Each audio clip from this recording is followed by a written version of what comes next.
Lors de ce deuxième cours, Inch'Allah, nous allons étudier les conditions préalables au jeûne, c'est-à-dire sans quoi le jeûne ne peut pas être accepté par Allah Jalla wa Ala.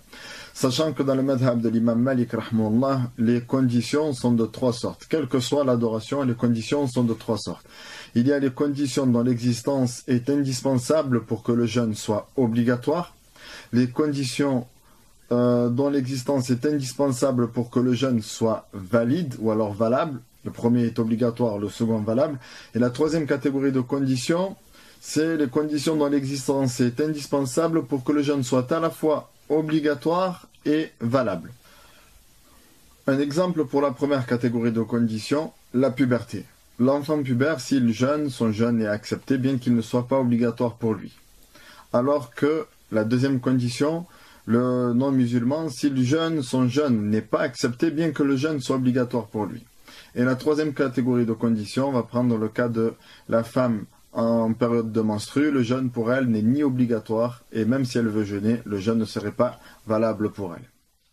Premièrement, la puberté. Car le prophète alayhi salatu wassalam nous dit Rufi'a al-qalam an thalatha, la plume est levée pour trois personnes. Anil majnun hatta ya'qil, celui qui atteint de folie jusqu'à ce qu'il recouvre raison, celui qui dort jusqu'à ce qu'il se réveille,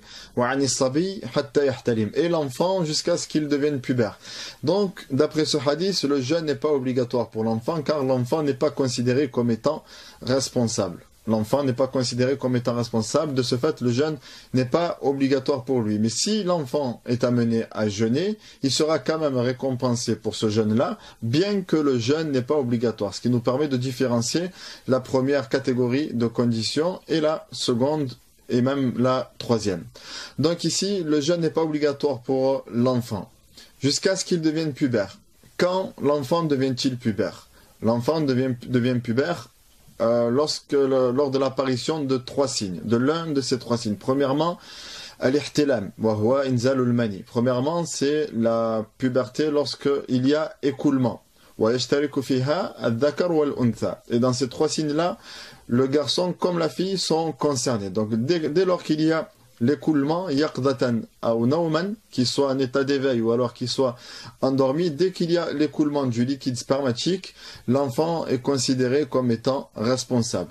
Ou alors imbat sha'r, ou alors l'apparition des poils du pubis, ou alors des poils des aisselles, ou alors de la moustache, de la barbe, peu importe. Dès lors de l'apparition de ces poils-là, l'enfant est considéré comme étant pubère. S'il n'y a pas l'apparition du premier signe ni du second, alors on attendra qu'il ait l'âge de 15 ans, on parle de 15 ans lunaire et non solaire. Donc dès lors de l'apparition de l'un de ces trois signes, l'enfant est considéré comme pubère et dès la puberté, le jeûne devient obligatoire pour lui.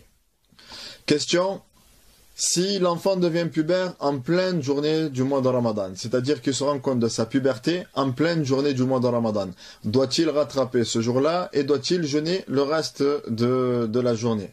La réponse est qu'il n'a pas à jeûner le reste de la journée car il ne faisait pas partie au moment de l'Fajr des catégories de personnes pour qui le jeûne était obligatoire. Et doit-il rattraper ce jour-là? La réponse est non, pour la même raison, car le jeûne n'était pas obligatoire pour lui au moment de l'Fajr, donc il n'a pas à rattraper. Allahumma ballighna Ramadan.